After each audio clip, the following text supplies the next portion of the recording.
We continue now at the top of Daf Mem Aleph Amid Beis in Meseches Bava Kamma. This is Bava Kamma Daf 41b. On the previous summit, the Gemara said that if you have a shore that is supposed to be stoned because it killed a person, so it's usher to eat from that shore. And the Gemara said it's usher to eat from that shore even in a situation where, let's say, there was a Gemara din that the shore is supposed to be stoned, but it isn't stoned, and it's shechted properly. Still, you're not allowed to eat from that shore. And now Mar Zutra asks, maybe that's only true that you cannot eat from the shore. In a situation where you inspect a rock and you use that rock to do the shchita, the avde ke'en skila, because that shchita can also be considered like a form of skila, like stoning, because you're using a stone to shech the animal. Maybe only in that situation we're saying that you can't eat from the animal. But if you would do the shchita with a real knife, so maybe no, maybe we would say in such a situation you actually are allowed to eat from the animal. And the Gemara says, Amri, the answer is follows. Atu sakin ksiva boraisa. Does it say anything about a knife in the Torah? It doesn't say when it talks about shchita specifically that it has to be a knife. Vatnan, on the contrary, we learned in a Mishnah, hashochet b'magal yad, if somebody shechts with a hand sickle, bitsur with a rock, uvekana with a reed, shchita so kshera, all of those kinds of shchita, his shchita is considered to be kosher, and so therefore there is no such distinction that we would make. Rashi says, Hecha de badak tsur, dahainu ke'en skila, meaning again, he inspected a rock and used that for the shchita. That's already like skila ba'avonim, which is with stones. And the Gemara answer to that, Atu sakin ksiva bo'raisa, does it say anything about a knife in the Torah? Shetahei shchitaso chashiva leheter yoser mishchita tsur. Do you think that the shchita with a knife is considered like a more chashiv, a better shchita to make the meat mutter than a shchita with a rock? That is not the case. And the Gemara continues, V'hashta denafgale isser achila v'isser hanam milo yeyachel es besaro. But now that we're saying that you can learn out both the isser achila and the isser hanam from the phrase lo yeyachel es besaro, so Bal Hashor Naki lamali. What do we need the pasuk of Bal Hashor Naki? In the beginning of the Gemara, in the beginning of the sugya on the previous summit, the Gemara said Bal Hashor Naki means to say that the owner of the shore is innocent. We understand innocent to mean that you're not getting any hana. But now we're really saying that lo yeyachel es besaro, the word lo yeyachel could include both eating, that you can't eat from the animal, and could include that you can't get any benefit from the animal. And if that's the case, Bal Hashor Naki is extra. What do we need Bal Hashor Naki for? And the Gemara says, Lahanos oro. Bal Hashor Naki is saying that this prohibition not to get benefit from the animal extends even to the hide of the animal. You can get no benefit. Because I might have thought that only the meat is also to get benefit. Aval oro nishtari bahana, but maybe the hide of the animal could be permitted bahana. You could get benefit from it. Kamash malon Bal Hashor Naki. That's what Bal Hashor Naki is coming to teach us. And the Gemara continues, Lahanach Tanoi, but what about according to those Tanoim? Demafki le lahai Bal Hashor Naki ledrasha achrina kidboinon lamemer lekamon. We're going to see later that there are Tanoim who use Bal Hashor Naki for another drasha, as we'll say later on. So where do they learn out? Hanas Oro Minalahu, where do they learn out that you're not allowed to get benefit from the hide of the animal? And the Gemara says, Nafkalu me es besaro. They can learn it out from the es besaro. The extra word es teaches us as hatafel besaro, that which is tafel, that which accompanies the meat of the animal, meaning the hide of the animal, is also prohibited. Ma'inihu, what are we referring to? What is considered tafel besaro? Ora, we're talking about its hide, the hide of the animal.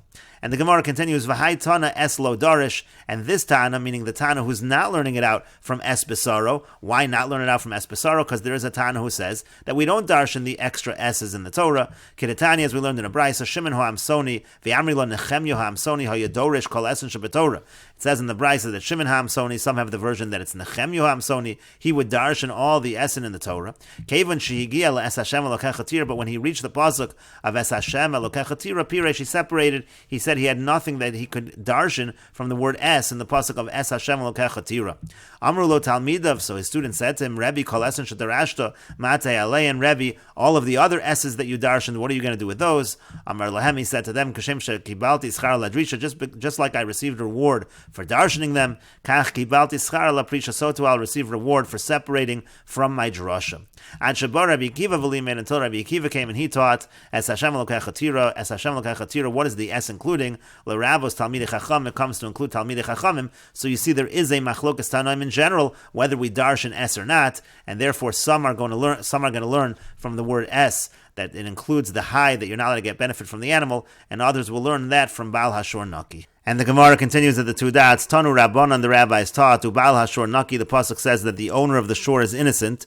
Rabbi Eliezer, Rabbi Eliezer says, Naki mechatzi kofer. The pasuk means to say that the person is innocent from half kofer, meaning if a tam kills a person, there is no half kofer payment, according to Rabbi Eliezer. Amar lo Rabbi Akiva said to him, he said to Rabbi Eliezer, V'alohu atzmo in mishtalim ela migufa, when you pay from a tam, you're always paying from the animal itself. Have you lebezin v'yashalim lach, bring the animal to court and you should pay from the animal, meaning to say this animal is going to be stoned anyway. So of course there's no half kofer payment. The animal is stoned. You can't take anything from the animal if the animal is killed.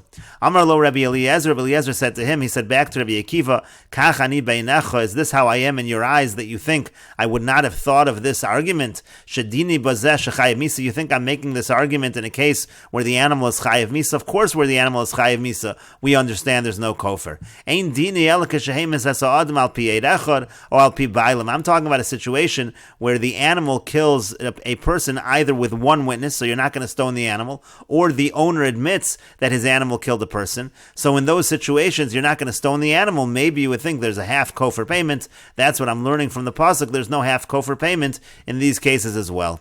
The Gemara says, al pi bailam, what do you mean that it happened through the owner admitting that it happened? Moda b'knasu, isn't that a situation of admitting by a knas? So again, of course it's potter in that situation from kofer, because moda b'knas is potter, and the payment of kofer is a knas. And the Gemara says to that, no, kasavar, he holds kofar kapara, that the payment of kofer is not considered a knas, it's not considered a fine, rather it's considered to be a kapara, it's considered to be an atonement, so you don't have moda b'knas potter. And again, that's the idea, that's why Rabbi Eliezer is learning out from the pasuk of Uval Hashor Naki, that there is no kofer in this case, because there's no chatzi kofer. And the Gemara continues, Tanya Idach, we learned in another brisa, Amar lo Rabbi Eliezer, Rabbi Eliezer said to him, Akiva kach ani beinecha, he said, Rabbi Akiva, is this how I am in your eyes? Shadini bazeh shechayev misa, you think I'm talking about a situation where the animal is chayev misa? Ein dini ela b'miskaven laharoges habehema. What I was talking about was a situation where the animal intended on killing another animal, v'harages ha'adam, and then ended up killing a person. Or lemitzri, it ended up that it was intending originally to kill an Egyptian, v'harag Yisrael ended up killing a Jew instead of the mitzri. L'nefalim, where it had intention that it was going to kill a non-viable child, a non-viable baby, v'harag ben kayam, and then killed a baby, a child that was viable. And so in all of those situations, again, those would be cases where the animal is not put to death. Maybe you would think there's a half kofer payment. We learn from the pasuk that there's no half kofer payment. And the Gemara says, Hi Amar le Bereisha. Well, which argument was made first? And the Gemara says, Rav Kahana Mishmei de Rava Amar Miskavein Amar Le Bereisha. Rav Kahana in the name of Rava says that it was the argument of Miskavein, meaning I'm talking about a situation where it had intention to, let's say, kill an animal and then ended up killing a person. That was the original argument that Rabbi Eliezer said, and only after that did he come up with the argument of I made my case in a situation where it was through the Hodah, the admission of the owner, or through an Eid Echad. And Rashi explains, Miskaven Amar Le Bereisha, the first argument that Rabbi Eliezer made was that he was talking about a case of Miskaven, again, where the animal had intention, let's say, to kill another animal, and then ended up killing a person. That was the case where you might have thought that there's a payment of kofer. The point here is, Deraya Gedolahi, that's a great raya, meaning to say that's actually the better of the arguments as the Miskaven argument. Delahai Vada Yitzrich, because for this certainly you do need a pasuk. In this case, the animal is not put to death. You really would think there's a half kofer payment. You need a pasuk to say no. But let's say the case of Eid Echad, or let's say through the admission of the owner, Raya Ketani, that's actually a small Raya, it's not a very good Raya. The Ikalosva, you could easily ask on that, Moda B'Knas Pater. First, you could ask Moda B'Knas Pater, which we asked. We answered that by saying Kufra Kapara, but there is a question of Moda B'Knas Pater that anyway we know you're Pater from Kofar if the owner admitted. And even by Eid Echad, you could say it's obvious that there's no Kofar.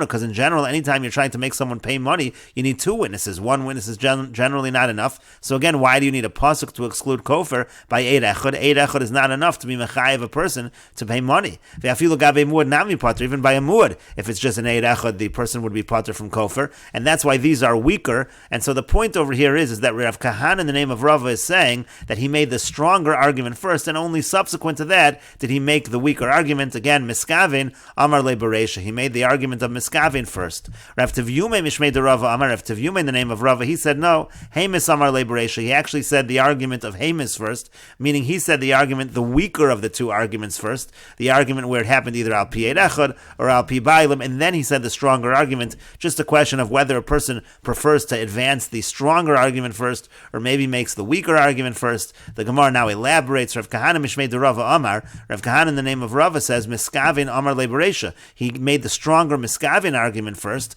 Mashal Itzayed Shashola Dogim Min Ayam. It's comparable. It's like a mashal to a case of a person who is fishing and he's taking fish from the sea. The idea is, again, he's going to take the larger ones first. According to Rav Kahana, he's going to make the stronger argument first. We will continue with this discussion in the next video on Daf Mem Beis Amud Aleph.